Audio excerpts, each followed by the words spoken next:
Greetings students, welcome back to our third unit of the digital economy subject. Today we're going to talk about the business paradigm shift. Now, if you remember, back in the first two lectures we looked at what is exactly the digital economy and what are its features. After understanding that, this is where we're going to talk a little bit more about who are the people that we are actually trying to sell to within the digital economy and understand the business paradigm shift. So for this particular video, we are going to first look into element 3.1, which is the new digital consumers, followed by the others in the next lectures to come.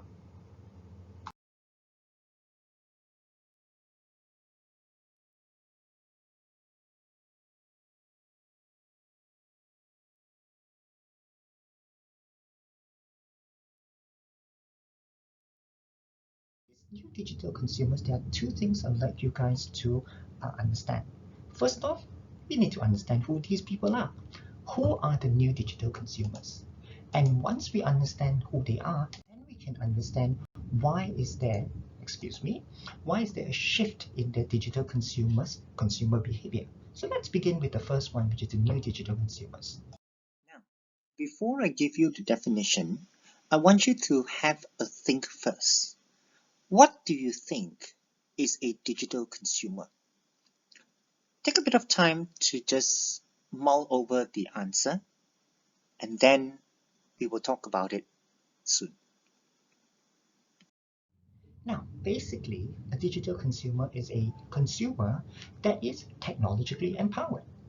Do you know that 50.8% of the world's population is online and that there are 4 billion internet users?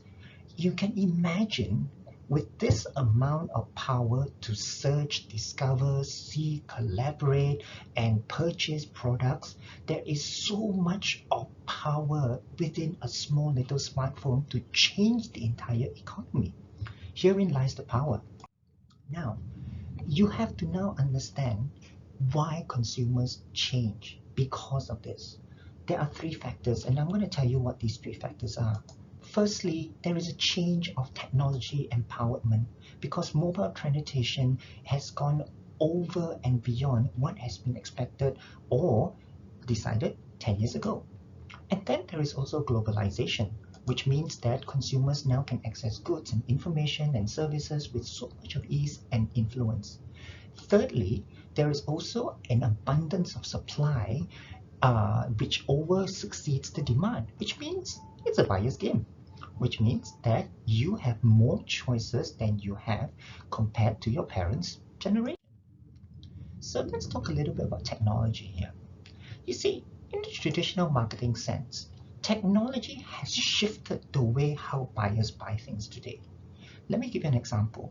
Back in the old traditional way, if you wanted to go into a store and let's say buy a shampoo, for example, right? You would browse, you would search, and you will see, and the moment you notice an advertisement that says, oh, buy this shampoo, new and improved formula. Now, traditional marketers will tell you that that is what we call the first moment of truth. The first moment when you realize that your advertisement or your messages or that the consumers know that they are going to buy something. However, because of the shift of your digital economy and also the technology, you now have this thing called the zero moment of truth. Because smartphones has allowed us to have the power to do our searching, we literally, as consumers, now have more control of when we want to choose to buy something. And it's very difficult for businesses to pinpoint the exact moment that you will know when the consumers will want to buy something. And this is what we mean by the zero moment of truth, because there is no pinpointing at all. Think about that one.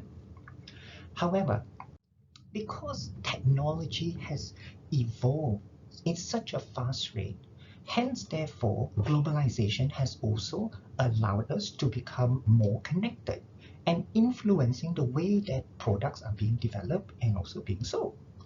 Now, with the advancement of globalization, you definitely will also get driving demand, accelerated development, and also accelerated collaboration. Imagine now with this accelerated collaboration, how many new products and services that is tailored to your needs, your wants, and basically what you can save is the design, the price, the product, or basically anything that you want, right?